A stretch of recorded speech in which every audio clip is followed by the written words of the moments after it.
So, I have an apology to make. I know it.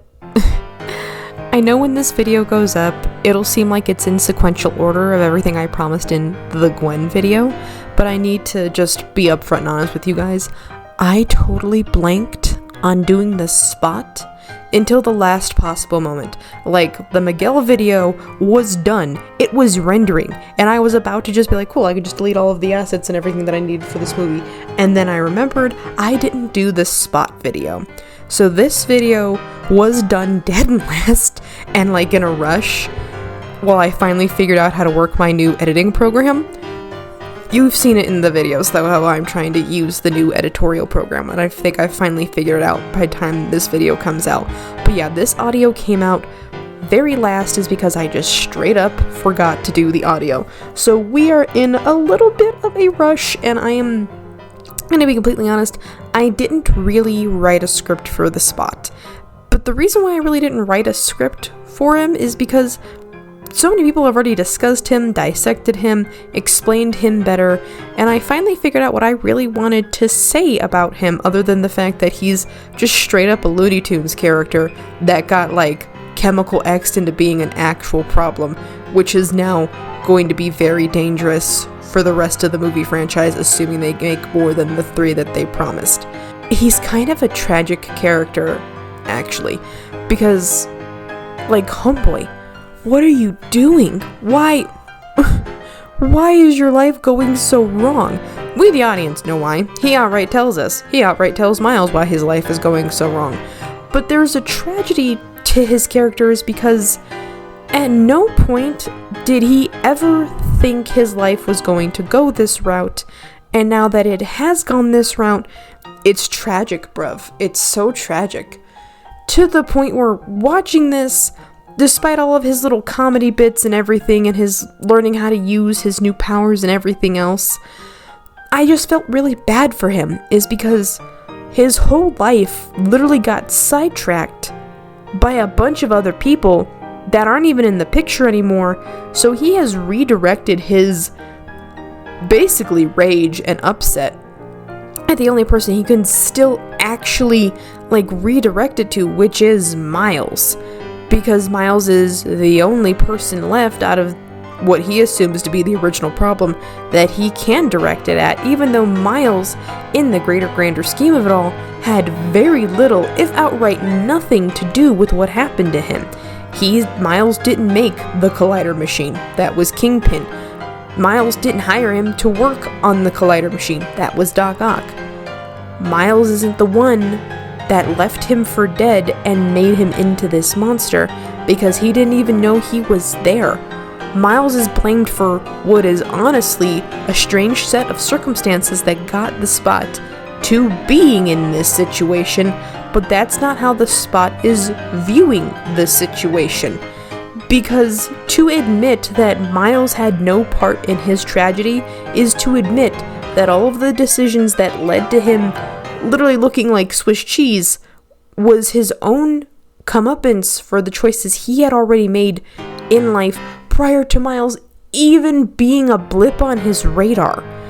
It's just because Miles is Spider-Man, is the hero of the city, is the last person that the Spot remembers being there with all the other Spider people, and the only one that is still in his direct line of sight, that is what he has decided to hyper-focus on.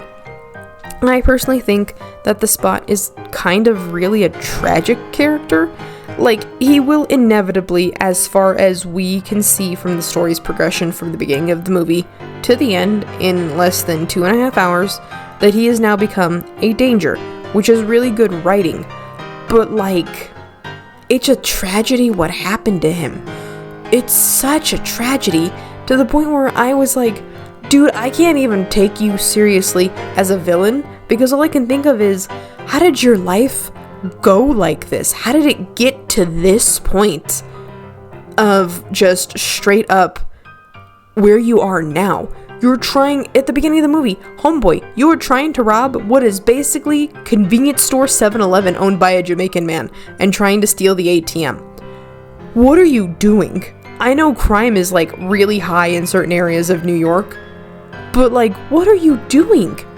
You need help. Which is, I think, another tragedy layer to all of this, is because a lot of supervillains in a lot of comic series are just straight up tragic characters, and nobody helps them. And it bothers me that nobody helps them.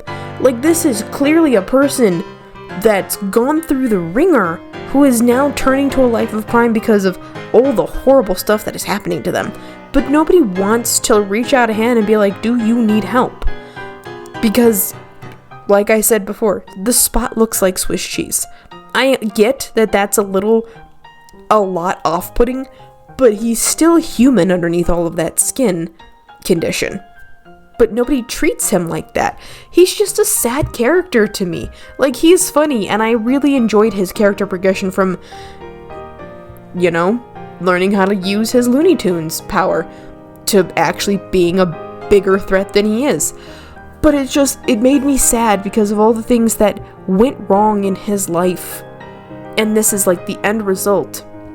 An end result, I might add, that, as my little film theory is going to be, he doesn't get out of this, because like the Collider machine in the first movie, fixing the universe usually ends up with whoever is on the middle part of it, the ground zero section of it, usually doesn't come out of this alive. Actually, it makes me think of the audio from BioShock Infinite, where the Lutece twins literally indicate the universe does not like its peas mixed with its porridge, which I realize is a very English way to say it, so to put it into better perspective, the universe doesn't like having its oatmeal with peas in it. Which, you know what? Fair. I also wouldn't like having peas in my oatmeal, and I also don't like oatmeal. So there you go. But it's a way of saying the universe is like a body. That's the best way I can describe it. The universe doesn't like it when things are not going right, so it's going to do everything in its power to fix whatever is going wrong, because what's ever happening, it's not happy about. So if that means it literally has to start destroying certain parts of itself, then it will, because if that's the only way to fix it, then that's what it's going to do. I could hop on my soapbox and describe like certain things about the human body that decides it just wants to do it. I could hop on my soapbox and explain quantum physics and the idea that the universe is a living, breathing organism that actually is very self-aware and sentient. I could hop on my soapbox and actually talk about time distortion, displacement, and the inevitable contradiction of having multiple universes but having no actual throughway to them. I could hop on my soapbox and talk about a lot of stuff because I wanted to be on a game show when I was a kid and just learned a bunch of stuff out of the sheer fact that I wanted to win that game show. I'm an adult now, I no longer want to be on a game show because they seem rigged, but the knowledge has still stayed. So I could hop on my soapbox and talk about pretty much any of those things, but I don't want to because in the end, all I can keep coming back to is the Spot got a raw deal.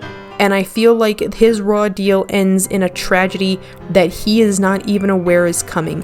And that's just really sad to me. Okay, bye!